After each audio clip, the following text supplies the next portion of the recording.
রাজশাহী বিশ্ববিদ্যালয়ে প্রথমবারের মতো চালু হলো ই-কার বা ইলেকট্রিক কার।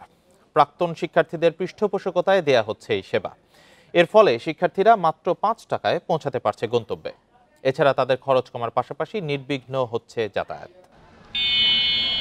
প্রায় 753 একর জুড়ে রাজশাহী বিশ্ববিদ্যালয় ক্যাম্পাস। 32,000 শিক্ষার্থীর ক্যাম্পাসে যাতায়াতের একমাত্র বাহন এতদিন ছিল রিক্সা। তবে এবার অবসান ঘটেছে যানবাহন নিয়ে ভোগান্তির।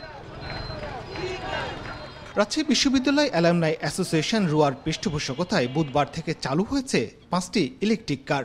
প্রথমবারের মতো এমন উদ্যোগে উচ্ছ্বাসিত শিক্ষার্থীরা। অনেক হেল্পফুল হলো। আমরা অনেক সময় পৌঁছাতে দেরি হয়ে যায়, রিক্সা পাই না বা অন্যান্য কারণে। এইটা খুবই দ্রুত যাবে। সৌরর্ড হল থেকে এখানে 5 টাকা দিতে হবে, রাজশাহী বিশ্ববিদ্যালয়ে একটা স্টুডেন্টের জন্য 15 টাকা কস্ট রিডিউস হবে। এর থেকে আর বড় কিছু পাওয়া নাই আমি মনে করি। এতগুলো স্টুডেন্টের জন্য এগুলো আসলে পর্যাপ্ত না।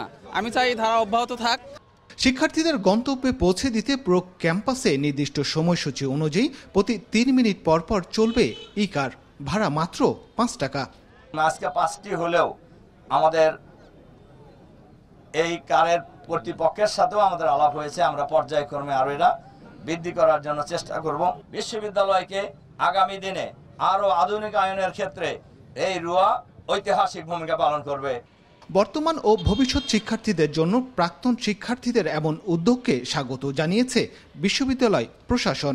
দলমত নির্বিশেষে এই বিশ্ববিদ্যালয়ের উন্নয়নের জন্য, ছাত্রছাত্রীদের সহযোগিতার জন্য, পঠন পাঠন গবেষণায় পাশে দাঁড়ানোর জন্য তারা এমন ভূমিকা পালন করবেন যে বাংলাদেশের যত অ্যালামনাই অ্যাসোসিয়েশন আছে তার ভিতরে এটা একটা আদর্শ অ্যালামনাই অ্যাসোসিয়েশনের একটা চেহারা ধারণ করবে।